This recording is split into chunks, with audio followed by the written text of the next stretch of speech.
Sir வணக்கம். வணக்கம். வசனகர்த்தா sir பேசும்போது ஒரு தலைவரை பத்தி பேசினார். நீண்ட நாளா அந்த கொஸ்டினுக்கு ஆன்சரே இதுவரைக்கும் கிடைக்கல.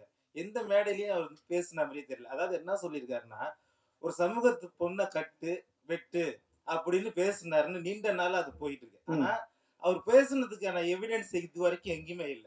அது தொடர்ந்து அந்த குற்றச்சாட்டு வைக்கிறாங்க. உங்க மேடையிலயும் வசனகர்த்தா அதை சொல்றாரு. இது எந்த விதத்துல நியாயம்னு நீங்க நினைக்கிறீங்க? அதுக்கான ஆன்சர் நீங்க தான் பண்ணணும். இல்ல அவரு சொன்னதுக்கு நான் எப்படிங்க பண்ணணும்? இல்ல சார், நீங்க தான் படம் எடுத்துறீங்க. என் படத்துல இருக்கா? உங்க படத்தோட இல்ல என் படத்துல இருக்கா? உங்க படத்தோட வசனகர்த்தா பேசி இல்ல என்ன கேளுங்க. இல்ல சார், அதான் உங்கள்ட்ட நீங்க கேக்குற கேள்விக்கு நீ கேக்குற கேள்வி அறமான கேள்வி இல்லைன்னு உங்களுக்கு பின்னாடி இருக்கிற நம்மளுடைய ஊடக சகோதரர்கள் சொல்றாங்க. அதுக்கு நான் பதில் சொல்லக்கூடாது, சொல்றது நியாயமும் இல்ல. ரெண்டாவது அது இதுக்கான இடம் இல்ல. என்னகிட்ட கேளுங்க. சரி சார், உங்க படம் இல்ல இருட்டா அவரு இல்ல வேணாம் இல்ல சார், அப்படி இல்ல சார். இல்ல நண்பா, அவர் பேசும்போது இதே மேடையில தான் இல்ல அதுக்கு என்ன பதில் சொல்றது? என்ன பதில் சொல்றது இது? இல்ல சார், அப்படி பேசினாருன்னு நீண்ட நாளா ஒரு தலைவர் மேல குற்றச்சாட்டு இருக்கு. சரி, குற்றச்சாட்டு இல்ல நான் எல்லாருக்காகவும் நிற்கிறேன். அதுல நீங்க உங்களுக்கு நம்பிக்கை இருக்கா சார்? அடுத்த மேட்டர் போறோம் சார். அடுத்து இது கயத்தார் பகுதியில் நடந்தது. ஜான்மானிய கட்சிக்காரங்களை வெட்டினாங்க, நடந்துச்சு. அதெல்லாம் அதை விட்டுருங்க. மரவணை வெட்டு, மரத்திய கட்டுகள் நடந்தது, அதை விட்டுருங்க. இப்போ தமிழரசன் கதை எடுக்கிறீங்கன்னாக்க உண்மையிலேயே அப்படியே, ஏன்னா உங்க அப்பா தமிழரசன் கூட பழகினவர். அப்ப முழுக்க கரெக்டா எடுப்பீங்களா? பொன்பரப்பி சம்பவத்துல இருந்து எல்லாத்தையும் கரெக்டா எடுத்துருவீங்களா? அது ஒரு நெருப்பு சிற்பமா வரும். நான் சொல்றது இல்ல, அர்த்தமும் அடர்த்தியும் உங்களுக்கு புரியும் நான் நினைக்கிறேன். அது ஒரு நெருப்பு சிற்பமா வரும். தோழர் தமிழரசன் அவர்களை பொன்பரப்பிய அந்த வங்கி வாசல்ல, அந்த ஏரி குளத்துக்கு பக்கத்துல நீங்க எந்த அதிகார வர்க்கம் திட்டமிட்டு அயோக்கியத்தனமாக அவரை அடிச்சு அவரை செதைச்சு அந்த இடத்துல கொன்னார்களோ, கொல்லும் போது அந்த இடத்துல குளம் நிறைய தண்ணீர். ஆனா காவேரி உரிமைக்காகத்தான் அந்த வங்கி பறிப்புக்கே போனது. தமிழ்நாட்டுக்கே தண்ணி வேணும்னு சொன்ன ஒருத்தனை அடிச்சதோட மட்டும் இல்ல, காவல்துறை முன்னாடி மக்களை நிறுத்தி அடிச்சதோட மட்டும் இல்ல, அவரு தண்ணின்னு வாய் அசையும் போது தண்ணி கூட குடிக்காத அடிச்சு கொன்ன அந்த காட்டு மிராண்டிகள், அதிகார வர்க்கம், காவல்துறை, அவர்களோடு நின்ன கயவர்கள். ஒரு கட்டத்துல அந்த ஊர் மக்கள், அந்த மக்களுக்கு ஏதாவது செய்யணும், அந்த மக்களை சேர்ந்து அடிச்சு கொண்டுருச்சுன்னு அன்றைய ஆட்சி, அதிமுக ஆட்சி, எம்ஜிஆர் ஆட்சி, அந்த மக்களுக்கு பள்ளிக்கூடம் கட்டி கொடுத்தது, சமூக நல கூடம் கட்டி கொடுத்தது. இவங்க எல்லாரும் தண்ணீர் நீர்த்தேக்க தொட்டி கேட்கும் போது அந்த மக்கள் ஒரு இடத்துக்கு கூட்டு போறாங்க. தமிழரசனை அடிச்சு கொல்லப்பட்ட இடம் அந்த இடம். அந்த மக்கள் சொல்றாங்க, ஒரு மாவீரன், மகத்தான ஒரு தமிழன், இந்த தமிழ்நாட்டுக்கே தண்ணி வேணும்னு கேட்டவன அவனுக்கு ஒரு வாய், குளம் நிறைய தழும்பி தண்ணி நிற்கும் போது ஒரு வாய் தண்ணி கொடுக்காம அவர்களை சாகடிக்கப்பட்ட நாங்க, எங்களுடைய தலைமுறை காலத்துக்கும் தண்ணீர் குடிக்க தமிழரசன் உயிர் விட்ட இடத்துல எங்களுக்கு வாட்டர் டேங்க் கட்டி கொடுங்கன்னு சொல்லி ஒரு வெள்ளி முளைச்ச வேலையிலேன்னுட்டு அந்த இடத்துல சொல்றாங்க. நான் அண்ணாந்து பாக்குறேன், ஒரு உயர்ந்த நீர்த்தேக்க தொட்டி. திரும்பி பாக்குறேன், என்கிட்ட சொல்லிட்டு இருந்த அந்த சம்பவத்துல சம்பந்தப்பட்டவர்கள்லாம் தலை குனிஞ்சு நின்றுட்டு இருந்தாங்க. இந்த வரலாறு கேட்கும் போதே உங்களுக்கு ஒரு ஆன்மாவை சிலிர்க்க வச்சிருக்கோம். இந்த வரலாற்றுக்குரியவனுடைய வாழ்க்கையும் தியாகம்ங்கிறது தமிழினம் மட்டும் இல்ல, மனித குலமே பார்க்கிறாத ஒரு தரிசனம் வரும். அப்படியே வரும். அதற்கு காரணமானவர்கள் எவனையும் நான் விடமாட்டேன். அவன் அதிகாரத்துல இருக்கட்டும், எவனா இருக்கட்டும், நீங்க அத வரும். அப்புறம் காடுகட்டி குரு ஐயா மஞ்சள் கலர் சட்டை போட்டுனே இருப்பார். அதுக்கு யாரும் இது வரைக்கும் விளக்க கொடுத்தது இல்லை. அவர் கூட சில இடத்துல தான் கொடுத்துருக்காரு, தெளிவுபடுத்தல. இந்த படத்துல தெளிவுபடுத்திருக்கலாம். இன்னொன்னு, நம்ம தம்பியை ஏன் ஃபர்ஸ்ட் படத்துலயே போராளியா காட்டினேன், ஒரு லவ் பாயா பண்ணி ஒரு வேற லெவல்ல ஹீரோ எடுத்துன்னு போலாம். நீங்க ஏன் இது மாதிரி எடுத்துன்னு வந்தீங்க? அதாவது மஞ்சள் சட்டை போட்டதுக்கு காரணம், நீங்க பாருங்க, எந்த கொடியிலனாலும் நீங்க புலிகளுடைய வன்னிக்காட்டுல பிறந்த கொடியும் பாருங்க, இங்க எந்த சமூகமா இருந்தாலும் தங்களுடைய வீரத்திற்கான ஒரு அடையாளமா வச்சிருக்கிற கொடியும் பாத்தீங்கன்னா மஞ்சள் இருக்கும். மஞ்சள் ஒரு வீரத்திற்கான அடையாளம். இவங்க ஒரு போர்க்குடி. வன்னியர்கள் படை நடத்தி ஆட்சி பண்ணாங்க, அதனாலதான் படையாட்சி. அப்ப அந்த படைங்கிறது ஒரு வீரம் சம்பந்தப்பட்டது. அது சோழர் கால கொடியிலேயே இருக்கும். அப்ப அதனுடைய அந்த மண்ணில் கங்கை கொண்ட சோழபுரத்தை தலைநகரமா வச்சுதான் உலகத்தினுடைய முக்கால்வாசி நாடுகள் ஆண்டார் ராஜேந்திர சோழன். அப்ப அதுல அவர் ஊர் இருக்குல்ல, படைநிலை காடு வெட்டி, காடை வெட்டி திருத்தி தன்னுடைய ராஜராஜ சோழன் பல லட்சக்கணக்கான படைகளை நிறுத்தப்பட்ட இடம் அந்த இடம், அதான் படைநிலை காடு வெட்டி. அப்ப அந்த மண்ணுல இருந்தவங்க அதை அவர் அடையாளமாக வச்சு அவங்க அதுக்கப்புறம் சங்கமா தொடங்கி அப்படி வரும்போது அது ஒரு கட்டத்துல அது போடப்பட்டது. இதெல்லாம் இவ்வளவு விளக்கமெல்லாம் நான் படத்துல சொல்லல. ஏன்னா படத்துல சொல்றதுங்கிறது உன்னையும் இந்த மண்ணையும் காக்கணும்னா ஒரு தாய் மக்களா நில்லுங்கடா, இல்லாட்டினா உங்களுடைய 50,000 ஆண்டுகள் வரலாறு கொண்ட இந்த இனத்தினுடைய தடயம் வரலாறு எதுவுமே இல்லாம போயிடும். இந்த மொழிக்கும் இனத்துக்கும் சம்பந்தம் இல்லாத கூட்டம் நிரந்தரமா உங்களை அடிமைப்படுத்தி அழிச்சிரும். அதுக்குள்ள நீங்க விழிச்சிருங்கன்னு சொல்றது அந்த படைப்பு. சார் கேக்குறேன் சார் இன்றைய காலகட்டங்களை மக்கள் என்டர்டைன்மெண்ட் மாதிரியான மூவி விரும்புறாங்க, ஹீரோக்கள் மாசான ஹீரோக்கள் விரும்புறாங்க. ஸோ இப்படி இருக்கும்போது இன்றைய ஸ்டூடெண்ட்ஸ் இருக்காங்களே, அவங்களுக்கு இந்த மாதிரி 2K கிட்ஸ்னு ஒன்று சொல்லுவோம், இந்த மாதிரி ஒரு நபர் இருந்தாரு, இந்த நபர் இப்படி பண்ணாருன்னு சொல்லக்கூடிய வரலாறு தெரியாது. ஸோ இப்படி இருக்கும்போது இந்த மூவியை எப்படி அந்த 2K கிட்ஸ் சொல்லக்கூடிய வெகுஜன மக்கள் கிட்ட எப்படி கொண்டு போய் சேர்த்தா கரெக்டா இருக்கும்னு சொல்றீங்க? என் படைப்பு உங்களை பாதிச்சுதா? இல்ல, நீங்க பார்த்த வரைக்கும் இப்ப ஒரு துளி அதுக்குதான் முன்னோட்டம், அது உங்களை பாதிச்சுதா? அப்ப உங்க வேலை என்ன வேலை? உங்க வேலை என்ன வேலை? என் படம் எடுத்துருக்க இருங்க, உங்க வேலை எடுத்துட்டு போற வேலை. இந்த படைப்பு உங்களை உண்மையிலேயே ஈர்ப்பை ஏற்படுத்தியிருக்கும்னா, ஒரு உணர்வை உருவாக்கி இருக்கும்னா, இந்த வேலை என்னோட வேலை மட்டும் இல்ல, உங்களோட வேலையும். அதை நீங்க செய்யணும். சரியா? அப்படி செஞ்சாலே நீங்க 19 வயசு 25 வயசுக்காரனுக்குன்னு தனியா படம்லாம் இல்லை. சொல்லிக்கலாம், எடுக்கலாம். சரி, எல்லா படமும் 20-25 வயசுக்காரனுக்கு படம் ஓடிடுதா? அவனுக்குன்னு எடுக்கிற படம் ஓடிடுதா? உச்ச நடிகர் நடிச்ச எல்லா படமுமே இது யூத்துக்காக எடுத்த படம் அப்படின்னா ஓடிடுதா? எல்லாமே 50-55 வயசு ஆனவங்க தானே இன்னைக்கு யூத்துக்கும் படம் எடுக்கிறாங்க. உணர்வு தான் தாக்கணும். நான் பெரிய தமிழரசனை பத்தி சொல்லும் போது உங்களுக்கு சிலிர்ப்பு ஏற்பட்டு இருந்தால் அந்த சிலிர்ப்பு 20 வயசுக்காரனுக்கு ஏற்படும். அதுக்கு உச்ச நடிகன் தான் நடிக்கணும், அல்லது இது எடுத்துட்டு போய் சேர்க்க முடியுமா? இந்த புள்ள பிறக்குமா, பிறந்தா இது ஆனா பொண்ணா இருக்குமா, அது கல்யாணம் ஆகுமா, கல்யாணம் ஆனா புள்ள பெக்குமான்னா புள்ளைய பெற்றுக்க முடியாது. நல்ல படைப்பை நாங்க படைப்பாளிகள் எடுக்க முடியும், கொண்டுட்டு போய் சேர்க்கறது அதே தாய்மை மனதோட நீங்களும் அதை செய்யணும். உங்களுக்கும் அந்த பங்கு இருக்கு. நீண்ட நாட்களுக்கு பிறகு நீங்க நடிக்கிறீங்க, டைரக்ட் பண்றீங்க. இதுல பாத்தீங்கன்னா பிஸியான நடிகர்கள் நிறைய பேர் இருக்காங்க, படம் பிரம்மாண்டமா இருக்குது. எப்படி இவ்வளவு பெரிய பொருட்செலவுல நம்பி எடுத்தீங்க? அதாவது நான் ஒண்ணு சொல்லிவிடுறேன். நான் அவர் ஐயா பாலன் ஐயா பேர் எனக்கு அந்த நேரத்துல வரல. என்ன இந்த ராஜ் டிவி லிப்ட்ல ஜல்லிக்கட்டு போராட்டத்துல என்ன கட்டி பிடிச்சி முத்தம் கொடுத்தது அவர்தான். சரி, இப்ப கேள்வி என்ன கேள்வி? எந்த நம்பிக்கையில் எடுத்தீங்க? நம்பிக்கையே ஒரு நல்ல ஒரு பொருளை, கருப்பொருளை கையில் எடுத்துக்கிட்டு இத நம்பும்படியா செய்யணும், கொண்டாடும்படியா செய்யணும். நீங்க ராஜேந்திர சோழனும் ராஜராஜ சோழனும் நாடு முழுக்க கம்போடியா வரைக்கும் பல்லாயிரக்கணக்கான கோயில் கட்டியிருக்காங்க. ஏன் தஞ்சை பெரிய கோயிலையும் கங்கை கொண்ட சோழபுரம் கோயிலும் மட்டுமே நம்ம போய் பார்க்கிறோம் நூற்றுக்கணக்கான தடவை? நீங்க அந்த அலங்காரமும் அழகுங்கிறது மிக முக்கியமானது. நீங்க காலம் சுமந்தும் ஒரு கருப்பொருள் பேசப்படணும்னா, திருக்குறளை எவன் சுமந்துகிட்டே இருந்தான்? இத்தனை நூற்றாண்டா, 200 நூற்றாண்டு, 2000 வருஷமா எவன் சுமந்துகிட்டு இருந்தான்?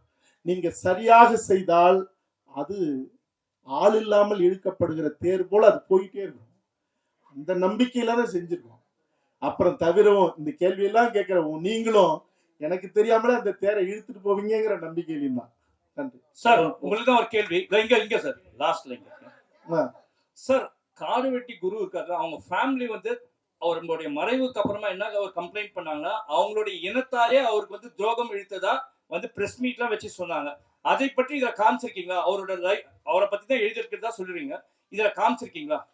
ஏன்னா அவரே அதிருப்தியா இருந்தாங்க, அவங்க ஃபேமிலி இனி வரைக்கும் துரோகம் இழக்கப்பட்டதா அதிருப்தியாவே இருக்காங்க. அதை இதுல காமிச்சிருக்கீங்களா? ஒரு விடயம் என்னன்னா, நான் துளசி செடியை தேடி போகிற ஒரு வேட்டைக்காரன், கஞ்சா செடியை தேடி போகிறவன் இல்லை. இந்த மண்ணுல சமத்துவமும் சமாதானமும் இந்த மண்ணுக்குரியவர்களுடைய தலை நிமிர்வையும் உறுதிப்படுத்துகிற படைப்பா மட்டுமே கருப்பொருள் எடுத்துட்டு செஞ்சிருக்கேன். அதனால கலவரம் ஏற்படுத்துவது என்னுடைய நோக்கம் இல்லை, அது அவர்களுடைய உரிமை. என்னை பொறுத்த வரைக்கும் தம் புள்ள நல்லா இருக்கணுங்கிறதுக்காக மருந்தை சாப்பிட்டு பத்தியம் இருந்து தன் பிள்ளைக்கு தாய்ப்பாலை கொடுத்து குணப்படுத்துகிற ஒரு தாயை போல இருக்கணும்னு நான் முயற்சி செய்றேன். அதனால என்னுடைய பணி, என்னுடைய நோக்கம் என்னவோ அந்த நோக்கத்துக்கு இந்த படைப்பு எடுத்திருக்கேன். சார், தமிழ் சினிமால ஜாதி இல்லாமல் இல்லை. 100 வருஷ சினிமால எவ்வளவோ ஜாதி இருக்கு. சமீப காலமா கர்ணன் வருது, அசுரன் வருது, திரௌபதினு வருது, படையாண்ட மாவீரன் வருது. இன்னைக்கு உள்ள அந்த ஒரு ஆரோக்கியமான அந்த யங்ஸ்டர்ஸ்குள்ள இது வந்து மோதலை ஏற்படுத்துறதா? மாறி மாறி நீங்க வந்து இப்படி உங்க படைப்பு அவங்க சொல்லுதோ, அவங்க படைப்பு சொல்லுதோ, ஒரு வன்முறையோ, ஒரு மோதலையோ, ஒரு ஜாதி பாசத்தையோ, இல்லை ஜாதி வரியை ஏற்படுத்தாதா? இவ்வளவு நேரம் உட்கார்ந்து இருந்தீங்க, என்னுடைய முன்னோட்டத்தை பார்த்தீங்க, பாடலை பார்த்தீங்க. உங்களுக்கு எங்கேயாவது ஒரு சின்ன ஒரு அதிர்வு, எதிரான ஒரு மனநிலை என் படைப்புல இருந்து உங்களுக்கு ஏதாவது வந்து சேர்ந்திருக்கா? சரி, அப்படி சொன்னா இல்ல இல்ல அப்படி இருங்க, அப்படி சொன்னா இருங்க, ஒரு ஜாதியை குடிக்கிறது விடுங்க. அவர் கேட்டது இன்னொரு சாதிக்கு எதிரான படைப்பான்னு கேட்டாரு. ஏங்க உங்க அப்பா, நான் சொல்றேன், எங்க அப்பாவோ உங்க அப்பாவோ தப்பு செஞ்சிருப்பாரு, நீங்க அதை வச்சு பேசிட்டு இருப்பீங்களா? ஒரு சமூகத்தை பத்தி எடுக்கும்போது அவன் பெருமை பேசுறது அவனுடைய உரிமை. நீங்க இருங்க, காடுவெட்டி குரு அவர்களை பத்தி நான் சொல்லும் போது அவர்கள் காலங்காலமாக பேசப்பட்டு இருக்கிற தன்னுடைய ஒரு குலத்தின் வரலாறுன்னு அவங்க இப்ப நான் கேட்கிறேன், ஒரு விஷயம் கேட்கிறேன். நான் இது ஒரு கான்ட்ரவர்சியல் ஆயிடக்கூடாதுன்னு நான் நினைக்கிறேன். இயேசு எப்படி பிறந்தாருன்னு சொல்லப்படுது, அல்லாஹ் எப்படி பிறந்தாருன்னு சொல்லப்படுது. எல்லாரும் இன்னைக்கு தேர் இழுத்து கூட்டிட்டு போறோம்ல, பிள்ளையார் எப்படி பிறந்தாருன்னு சொல்லப்படுது. அதுக்கெல்லாம் போய் இந்த கேள்வி கேட்பீங்களா? இந்த கேள்வி நேர்மையற்ற கேள்வி. அவர்கள் கொண்டாட யாவருக்கும் பாதகம் இல்லாத ஒரு நம்பிக்கைங்கிறது, இது ஆன்மீக நம்பிக்கையா இருந்தாலும் கடவுள் நம்பிக்கையாக இருந்தாலும் அத்தனையும் முட்டாள்தனமானதாக கூட இருக்கலாம். ஆனா இன்னொரு சமூகத்தை அல்லது ஒரு குழுவினுடைய அடையாளத்தை அல்லது அவர்களுடைய நம்பிக்கையை சிதைக்கிற வேலையை செய்யக்கூடாது. நான் இன்னொரு சமூகத்தை தப்பா சொன்னா, ஒரு சமூகத்தினுடைய பேரடையாளமாக இருந்த ஒருத்தர் சொல்லும் போது அவர்கள் நம்பப்பட்ட அவர்களுடைய அந்த வழி பெருமையை அவர்கள் பேசுறதுங்கிறது, அதை சொல்லக்கூடாதுன்னு சொல்றதே வன்முறை. இதை சொல்லுவதனால் இன்னொரு சமூகத்தை தாழ்த்தியோ இன்னொரு சமூகத்தை வன்மப்படுத்துறதோ இருந்தால் அது தவறு. அந்த படைப்பாளி தடை செய்யப்பட வேண்டும். அதனால இந்த கேள்வி நேர்மையற்ற கேள்வி.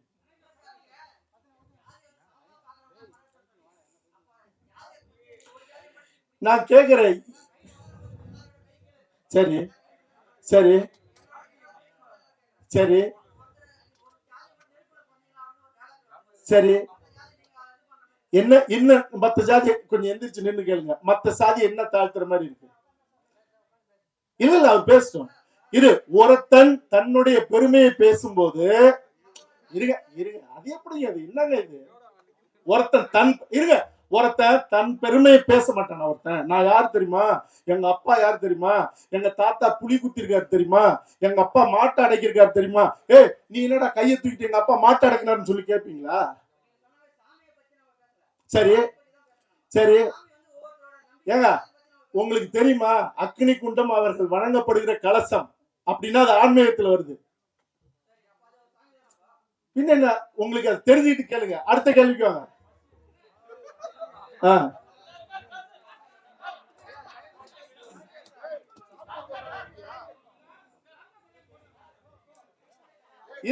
கேட்கட்டும். இப்ப என்ன கேட்டீங்க?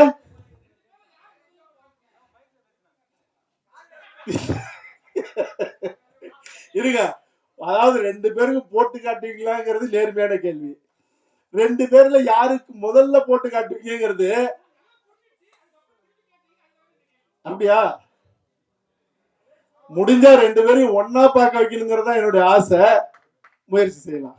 இந்த படம் வந்து காடுவெட்டி குருவோட வரலாறு அப்படின்னு நீங்க சொல்லிட்டு இருக்கீங்க. ஆனா அதிகாரபூர்வமா நீங்க எங்கேயுமே உங்க விளம்பரத்திலயோ உங்க இதுலயோ பதிவு பண்ணலீங்க. இது இவருடைய வரலாறு தான் பதிவு பண்ணல. 1. 2வது, அவர் குடும்பத்தை சேர்ந்தவர்களை எங்கிட்ட கேட்காமலேயே வந்து ஒரு படம் எடுத்துட்டு இருக்காரு, நாங்களே அப்படி ஒரு படம் எடுக்கிற மாதிரி ஐடியால இருக்கோம்னு சொல்லியிருக்காங்க. சரி, போன இசை வெளியீட்டு விழாவுக்கு வந்தீங்களா? வரலையா? நான் போன இசை வெளியீட்டு விழாவிலேயே பிரகடனப்படுத்திட்டோம். நீங்க கேட்ட முதல் கேள்வி. ரெண்டாவது கேள்விங்கிறது சொல்லலையே. இல்ல, இது வந்து இது பேசுற ட்ரூ லவ் ட்ரூ ஸ்டோரி அவரோட இது அப்படின்னு நீங்க அதிகாரப்பூர்வமா உங்க ப்ரொமோல நீங்க படம் பார்க்கும்போது இந்த படத்துல நான் வந்து 2 பேராவும் எடுத்தேன். காடுவெட்டி குருன்னு எடுத்தேன். அப்புறம் நாம எல்லா நேரத்திலையும் அதிகார வர்க்கத்தை எடுத்துக்கிட்டு தானே இருக்கோம். விடலன்னா காடுவெட்டி குணான்னு எடுத்தேன். என்னுடைய பாடல் வெளியீடு முன்னாடி நடந்தது. கொடுக்க மாட்டேன்ட்டாங்க. சமூகத்தின் பெயரை சொல்லக்கூடாது, அவரு பேரை சொல்லக்கூடாது, எங்க குருசாமி எல்லாம் அவர் அந்த புலிக்குடி பாடல் இன்னும் எத்தனையோ அது உங்களுக்கு தரவே முடியாதுட்டாங்க. எனக்கும் அந்த சென்சார் அதிகாரி உயர் அதிகாரிக்கும் இதுவரைக்கும் தமிழ் சினிமாவில் அப்படி ஒரு வாக்குவாதமும் ஒரு கசப்பும் நடந்திருக்குமா, தகிப்பும் நடந்திருக்குமான்னு எனக்கு தெரியாது. நீங்க எங்க வேணாலும் போங்க, தர முடியாதுங்க. நீங்க படம் எடுத்து முடிச்சதுக்கு அப்புறம் படத்துக்குள்ள இந்த சமூகத்துல பெரிய சிக்கலும் கலவரமும் வந்தா யாருங்க பொறுப்பு? அதுக்காக நான் வந்து ஐஏஎஸ் படிச்சுட்டு வந்திருக்கேன் அப்படின்னு அவரு சொன்னேன். இதுக்கு முன்னாடி எதுவுமே அப்படி செய்யாதவன், நான் கொடுத்த பாட்டிலுமே எந்த சிக்கலும் இல்லாதப்ப நீங்க கொடுக்க முடியாதுன்னு சொல்றதுக்கு உங்களுக்கு என்ன அதிகாரம் இருக்கு? இதுக்குதான் நீங்க அந்த படிப்பு படிச்சுட்டு வரீங்களா, வந்தீங்களா அப்படின்னு கேட்டேன். நீங்க என்ன சொன்னாலும் சரி, எனக்கு என்ன கொடுத்த வேலையை தான் நான் செய்ய முடியும். இல்லை இங்க யாருமே, நான் சொன்னேன் பாட்டுல கலவரத்தை ஏற்படுத்தினா நீங்க வெட்டுங்க, படத்துல வேணாலும் வெட்டுங்க. அப்படி இருக்கும்போது இல்லாத போது நீங்க எப்படி நீங்க வந்து பாடலே வெளியிட முடியாது? நீங்க படத்தை காட்டுங்க, படத்தை பார்த்துட்டு தான் நான் பாடல் வெளியிடு கொடுப்பேன்னு இது வரைக்கும் தமிழ் சினிமாவிலே இல்லாத, அல்லது எனக்கு தெரிஞ்சு இந்திய சினிமாவிலே இல்லாத நீங்க எப்படி செய்ய முடியும் அப்படின்னப்ப இது ரொம்ப சென்சிட்டிவானது, அதனால நான் செய்ய முடியாது அப்படின்ட்டு. நான் உண்மையிலேயே ஒரு பெரும் வார்த்தை, அது ஒரு படைப்பாளியுடைய கோபமான தரம் தாழ்ந்த வார்த்தை இல்ல, ஒரு வார்த்தையை சொல்லி வயிற்றுல அடிச்சுட்டு படைப்பை இப்படி எல்லாம் சிதைக்க கூடாது அப்படின்னு சொல்லிட்டு வந்துட்டேன். படைப்பை பார்த்தாங்க. பார்த்துட்டு நீங்க கேட்ட கேள்விக்குள்ளேயே ஒரு பதில் இருக்கு. இந்த படைப்பு வழக்காடு மன்றத்துக்கு போயிருக்கு. வழக்காடு மன்றத்துக்கு போறதுக்கு அவங்களுக்கு 100% உரிமை இருக்கு. வழக்காடு மன்றத்துல என்ன போயிருக்கு? என் தந்தை பெயருக்கு களங்கம் ஏற்படுத்துவது போல இந்த கதை அமைக்கப்பட்டிருப்பதாக நாங்கள் நம்புகிறோம், அதனால இந்த படத்துக்கு சென்சார் தரக்கூடாது. சென்சார் கோர்ட் டைரக்ஷன் எங்க சென்சார் கொடுத்துருச்சு. சென்சார் வந்து அதுக்குதான் இது பதிலுக்கு நானும் வழக்குக்கு போனேன். நீங்க ரெண்டையும் பாருங்க, கொடுக்கறது கொடுக்காதுங்கிறது உங்களுடைய தீர்ப்புல உங்களுடைய முடிவுல இருக்குன்னு ஹைகோர்ட் சொல்லிடுச்சு. அதனாலதான் நான் தரமாட்டேன்னு இன்னும் ஸ்ட்ராங் ஆனாங்க. அப்ப படைப்பை பார்த்ததுக்கு அப்புறம் என் பாடல் வெளியீடு தள்ளி போச்சு. படத்தை பார்த்தாங்க. பார்த்துட்டு 2 மணி நேரம் என்னை கூப்பிடாமலே டிஸ்கஷன். அப்புறம் உள்ள கூப்பிட்டாங்க. காரணங்களா கேட்கிறாங்க, இந்த படைப்பை எதுக்காக எடுத்தீங்க, என்ன ஏது, என்ன இதுக்கு என்ன ஆவணம் இருக்கு. நான் ஆவணங்களை எல்லாத்தையும் எடுத்துட்டு போயிருந்தேன். ஜூனியர் விகடன்ல இவர் வரலாறு தொடங்கி ஒரு கட்டம் போய் நின்று இருக்கு. ஆனந்த விகடன்ல கேட்டேன், அவங்க தேடி எடுத்து கொடுத்தாங்க. ஏன்னா என்னுடைய நோக்கம் என்னங்கிறது அவங்களுக்கு தெரிஞ்சதுனால எல்லா ஆவணத்தோடையும் நான் எடுத்துட்டு போய் கொடுத்தேன். இவங்க கொடுக்க மாட்டாங்க, இது நடக்கவே நடக்காது, பெரும் சிக்கலாக போகுதுன்னு நான் நினைச்சிட்டு இருந்தேன். அவங்க அவங்களுடைய இடத்துல நின்று அவங்க ஒரே ஒரு விஷயம் சொன்னாங்க, இந்த படைப்பு ஒரு நேர்மையை சொல்லுது, ஒரு அறத்தோட படைக்கப்பட்டிருக்கு, ஏன் நீங்க இதுல அவருடைய படத்தையே போட்டு நீங்க சமர்ப்பணம்னு சொல்லக்கூடாது அப்படின்னாங்க. அதை நான் செஞ்சிருக்கேன். நீங்க கேட்ட கேள்வி அதுதான். ரெண்டாவது, இந்த அவங்க வழக்கு போட்டதுங்கிறது எங்க அப்பா பேருக்கு களங்கம் வைக்கிறது. நான் தம்பி கனலுக்கு இந்த படத்தை பாரு அப்படின்னு நான் கூப்பிட்டேன். இன்னொரு விடயம், எனக்கு நேரடி உறவினர் அண்ணன் குரு அவர்கள், அவன் என்னுடைய தம்பி. நான் அது சம்பந்தமான கேள்விக்கு வேற எந்த பதிலையும் சொல்லி அவர்கள் மீது எந்த களங்கமும் வந்துடக்கூடாது, அது என் மேலேயே சுமத்தப்பட்டுகிற களங்கம் அது. அதனால சொல்லப்பட்ட குற்றச்சாட்டு எங்க அப்பாவுக்கு களங்கம் ஏற்படுகிறது. நீங்க படைப்ப பாடல் முன்னோட்டம் மட்டும் பார்த்துருப்பீங்க, அது களங்கம் வந்திருக்கா இல்லையான்னு உங்களுக்கும் தெரியும். படம் பார்த்ததுக்கு அப்புறம் எல்லாருடைய கண்ணீரும் அதுக்கு பதிலா இருக்கும். அண்ணா, கடைசி கடைசி ஒரே காது இல்ல இல்ல தமிழ் இருங்க, நான் முடிச்சிடறேன் ஒரே நிமிஷம். சரி, ஒரே நிமிஷம். அதாவது ஒன்று சார், அவர் காடுவெட்டி குரு ஒரு எளிய தலைவர், எளிய மக்களுக்காக உழைத்த தலைவர். அவருடைய வரலாற்றை இவ்வளோ கலர்ஃபுல்லா சினிமா சமரசங்கள் அதிகமா வைத்து எடுக்கணுமா, யதார்த்தமா எடுத்திருக்கலாமே? ஆர்ட் ஃபில்ம் எடுத்தா நீங்க பாத்துருவீங்களா? ஆர்ட் ஃபில்மா எடுத்து எவன் காசையாவது பிடுங்கி அவங்களை கோமணத்தோட சென்னையில இருந்து அனுப்பணும். அதானே படைப்புங்கிறது கலை சார்ந்தது, அலங்காரம் சார்ந்தது. அதை பார்த்து தினம் திரையை பார்த்து குரல் பதிவு செய்யறவங்களே கதறி அழுவும் போது உங்களுக்கு நோக்கமும் இலக்கும் என்னவோ அது முக்கியமானது. கருத்தும் போய் சேரணும், காசு போட்டவங்களுக்கு பணமும் வரணும். யாரு காசுலயே நான் குளிக்க கூடாது, அதுதான் இது. இப்ப படைப்பை பார்க்கும்போது நான் ஒன்னே ஒன்று உரிமையோட கேட்டுக்கிறேன் என் ஊடக தோழமைகள்கிட்ட. உங்களுக்கு பாடல் பார்த்தீங்க, முன்னோட்டம் பார்த்தீங்க, உங்களுக்கு சிலிர்ப்பு ஏற்பட்டுதா? இருந்தது இல்ல? அப்ப அது முக்கியம் தானே.